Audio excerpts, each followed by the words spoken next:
अरे रीमा, क्या करती हो तुम? मैंने तुम्हें 2-3 दिन पहले बोला था मेरी व्हाइट शर्ट को धोकर प्रेस करके तैयार कर देना, पर देखो व्हाइट शर्ट के साथ मेरी और भी बहुत सारी शर्ट तुमने यूं ही रख रखी है। अभी तक सब शर्ट गंदी पड़ी है। अब मैं आज मीटिंग में कौन सी शर्ट पहनकर जाऊंगा? आकाश ने अलमारी के गेट को जोर से बंद करते हुए कहा।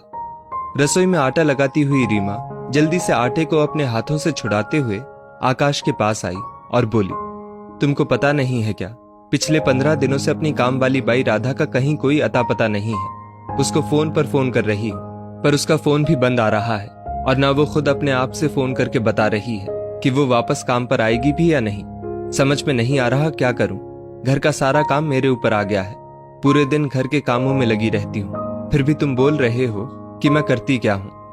रीमा थोड़ा गुस्सा होते हुए बोली, दोनों बच्चों को देखो, उनका स्कूल का वर्क देखो, उनकी ऑनलाइन क्लास देखो, मैं अकेले क्या क्या करूं?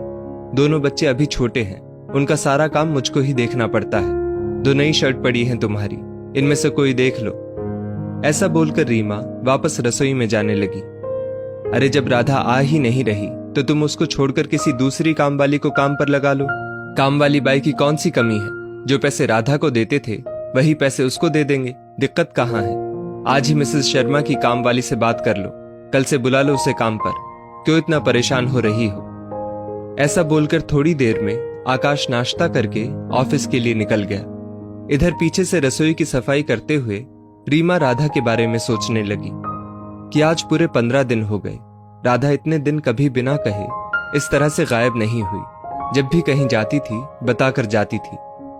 काम वाली तो रीमा को और भी मिल जाती, पर राधा जैसी काम वाली, जो काम वाली कम और उसके परिवार की हितैषी के जैसे ज्यादा रहती थी। राधा पिछले 6 साल से रीमा के घर काम कर रही थी। पिछले 6 सालों में रीमा का राधा से बहुत ही आत्मीय रिश्ता हो गया था। रीमा के दोनों बच्चों को पालने में राधा ने रीमा की बहुत मदद की थी।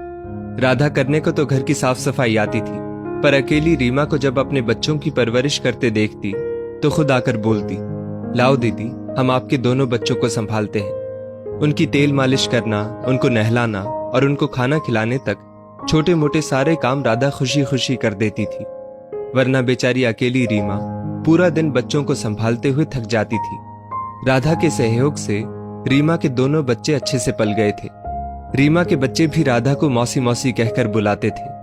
रीमा को कई बार बाहर जाना होता था तो भी अपने दोनों बच्चों को राधा के भरोसे आराम से छोड़कर चली जाती, बिना किसी परवाह के, और राधा भी अपनी जिम्मेदारी अच्छी तरह से उठा लेती थी। राधा के अलावा रीमा किसी और काम वाली के बारे में सोच भी नहीं सकती थी। राधा चाहे 10 दिन की छुट्टी लेकर जाए, रीमा को कभी उससे कोई दिक्कत नहीं होती थी। वो घर के काम संभाल लेती और राधा के आने का इंतजार करती रहती। पर इस बार तो राधा बिना बताए करीब 15 दिनों से लापता थी। रीमा उसका रोज इंतजार करती, रोज फोन करती, पर फोन नहीं लगता और ना ही राधा आती। रीमा राधा के बारे में अब सोच सोच के थोड़ा परेशान होने लगी थी। रसोई की सफाई करने के बाद रीमा ने बच्चों को खाना खिलाया और उनको थोड़ी देर सुला दिया। बच्चों को सुलाते सुलाते रीमा सोचने लगी, क्यों ना मैं एक बार खुद ही राधा के घर तक जाऊं, पता तो लगाऊं आखिर बात क्या है, राधा क्यों नहीं आ रही। बच्चों को नींद आ चुकी थी। 2 घंटे से पहले बच्चे उठने नहीं वाले थे। रीमा जल्दी से रसोई में गई और पता नहीं क्या सोचकर एक बड़ा सा बैग उठाया और उसमें राशन पानी का सामान डालने लगी।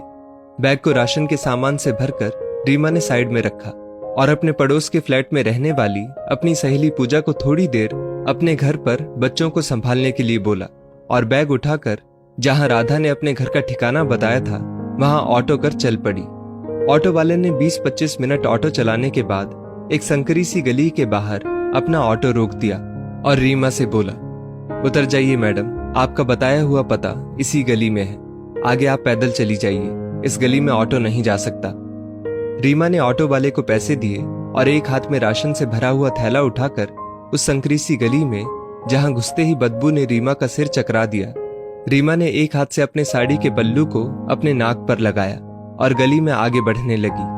उस गली में कुछ महिलाएं अपने घर के बाहर बनी हुई थोड़ी सी जगह में बर्तन धो रही थी। रीमा ने उनसे राधा के घर का पता पूछा तो उन्होंने थोड़ी सी दूर सामने एक झोपड़ी की तरफ इशारा किया। रीमा जल्दी जल्दी अपने पैर और ज्यादा तेज चलाती हुई राधा की झोपड़ी पर पहुंच गई। रीमा ने राधा के घर का दरवाजा खटखटाया। दरवाजा खटखटाने की आवाज सुनकर फटाफट अंदर बैठे राधा के तीनों बच्चे दरवाजा खोलने के लिए एक साथ उठकर आ गए। सामने रीमा को देखकर थोड़े सहम से गए। रीमा ने देखा राधा के तीनों बच्चे एकदम दुबले पतले हो रखे थे। रीमा ने राशन से भरा हुआ बैग नीचे रखा। उस बैग में रखे सामान को देखकर तीनों बच्चों की आंखें चमक उठी। तीनों बच्चे एक दूसरे की तरफ खुश होकर देखने लगे। उनको रीमा किसी फरिश्ते से कम नहीं लग रही थी। रीमा बच्चों से कुछ पूछती, उससे पहले ही अंदर से किसी की दबी दबी सी आवाज आई, अरे बच्चों, कौन है दरवाजे पर? मुझको भी बताओ कौन आया है। रीमा को यह आवाज राधा की लगी। वो जल्दी से अंदर जाने के लिए घर में घुसी। तभी तीनों बच्चे एक साथ खुशी से झूमते हुए बोले, माँ, हमारा इंतजार खत्म हुआ। माँ, देखो हमारे घर भगवान आए हैं। आप सच कहती थी माँ, भगवान हमारी मदद करने जरूर आएंगे। और देखो माँ, आज भगवान खुद हमारे घर पर आ गए, इतना सारा सामान लेकर। आज हम दाल भात बनाकर खाएंगे माँ। 2-3 दिन की बासी रोटी अब नहीं खाएंगे। रीमा जल्दी से राधा के पास पहुंची तो देखा राधा बिस्तर पर पैर में प्लास्टर बांधे हुए एकदम मरियल स्थिति में लेटी हुई थी। राधा ने जब रीमा को देखा तो अपनी आंखों में नमी लाकर बोली, अरे दीदी, आप और हमारे घर में? रीमा की आंखों से भी झरझर आंसू बहने लगे राधा को ऐसे देखकर। वो बोली, क्यों, मैं तुम्हारे घर नहीं आ सकती क्या राधा? ये क्या हो गया तुम्हें? कैसे हो गया? पूरे 15 दिन से कितने फोन किए मैंने तुम्हें, पर तुम्हारा फोन ही नहीं लग रहा था। और ना तुमने फोन करके बताया कि तुम काम पर नहीं आ पाओगी। रीमा की बातें सुनकर राधा रोने लगी और बोली, क्या बताऊं दीदी, जिस दिन आपके घर से काम करके निकली थी उस दिन रास्ते में किसी बाइक वाले ने मुझे टक्कर मार दी। उसकी टक्कर से मेरा पैर फ्रैक्चर हो गया। वहां पर कुछ भले लोग थे जिन्होंने मेरे पैर का प्लास्टर करा दिया और मुझको घर छोड़ दिया। उस टक्कर में मेरा फोन भी टूट गया दीदी, इसलिए मैं आपको बता नहीं पाई। 15 दिन से घर में पड़ी हूँ। थोड़ा बहुत राशन पानी था, वो भी धीरे धीरे खत्म हो गया। पास में एक पैसा नहीं है। डॉक्टर ने पूरे 1 महीने के लिए आराम करने के लिए बोला है दीदी। तीनों बच्चे रोज आस पड़ोस से मांगी हुई बासी रोटियां खा रहे हैं। समझ में नहीं आ रहा क्या करूं। रीमा ने जल्दी से अपने साथ लाए बैग में से बिस्किट का एक बड़ा सा पैकेट निकाला और बच्चों को खाने के लिए दिया। रीमा राधा से बोली, राधा, तूने हमेशा मेरी मुसीबत में मेरा साथ दिया, मेरी जिंदगी के मुश्किल पलों को आसान बनाया। और अब जब तुम मुसीबत में हो तब मैंने कितनी देर लगा दी तुम्हारी मदद करने में। सोचती रही बस, तुम कैसे नहीं आ रही। काश कुछ दिन पहले आ जाती मैं, तुम्हें और तुम्हारे बच्चों को संभालने। पर अब मैं तुम्हें और कोई तकलीफ नहीं उठाने दूंगी। तुम आराम करो और अच्छे से ठीक हो जाओ, फिर काम पर आना। मैं राशन का और सामान भेजती रहूंगी और ये कुछ पैसे भी अपने पास रखो। अपनी दवाइयां टाइम पर लेती रहना। अपना ध्यान रखना और किसी चीज की टेंशन मत करना। जो कुछ चाहिए मुझसे कहना। और राधा, एक बात तो बता, अभी जब मैं आई तेरे बच्चे मुझको देखते ही जोर जोर से ये क्यों बोले कि माँ देखो घर पर भगवान आ गए? मैं कोई भगवान थोड़ी हूं जो वो मुझको भगवान बोल रहे थे। राधा मंद मंद मुस्कुराई और बड़ी खुशी और चाव से बिस्किट खाते हुए अपने बच्चों को रीमा को दिखाते हुए बोली, देखो दीदी, मेरे बच्चों की खुशी देखो। आज पूरे 15 दिन बाद इनके चेहरे पर एक मुस्कुराहट आई है। ये बच्चे रोज मुझसे पूछते थे, माँ आप कब सही होंगी, कब हमें अच्छा खाना मिलेगा? जब तक आप अच्छी नहीं होंगी तब तक क्या हम पड़ोसियों की बची कुची बासी रोटी ही खाते रहेंगे?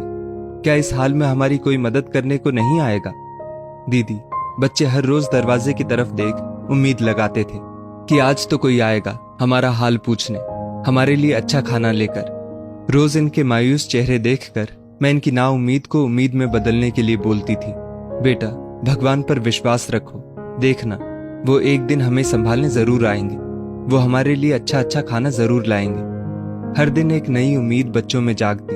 पिछले 15 दिनों से दरवाजे पर कोई आहट नहीं हुई थी, पर आज पूरे 15 दिन के बाद जैसे ही दरवाजे पर आपने आहट की, मेरे तीनों बच्चे एक साथ खुशी से दौड़ते हुए दरवाजे पर गए और आपको देखकर बोलने लगे, माँ देखो हमारे घर भगवान आए हैं। आज आप आ गई, बच्चों की उम्मीद पूरी हो गई, मेरी ममता की बात रह गई। बुरे समय में जो मदद करने आता है वो भगवान ही तो बन जाता है दीदी। और सच में आप भगवान का रूप लेकर ही तो मेरे घर पर आई दीदी, वरना हम जैसे गरीबों को भगवान के सिवा और कौन संभालता है दीदी। हमारे लिए तो आप जैसे लोग जब मदद के लिए आगे आ जाते हैं तो भगवान ही बन जाते हैं। रीमा की आंखें राधा की बातें सुनकर समुद्र बन गई थी। आंसुओं की धाराएं गाल से टप टप करके नीचे बह रही थी। रीमा ने जल्दी से अपने आप को संभाला और राधा को हर 2-3 दिन में आने की बात बोलकर वहां से अपने घर के लिए निकल पड़ी। रास्ते भर रीमा सोचती रही, कितने भोले और मासूम होते हैं ये लोग। एक छोटी सी जरूरत पूरी कर देने भर से ही हम जैसे आम इंसानों को भगवान का दर्जा दे देते हैं। दोस्तों, इस स्टोरी को लेकर आपकी क्या राय है, नीचे कमेंट करके जरूर बताइएगा। और ऐसी ही और भी बेहतरीन वीडियोस के लिए हमारा पेज जरूर फॉलो करें। धन्यवाद।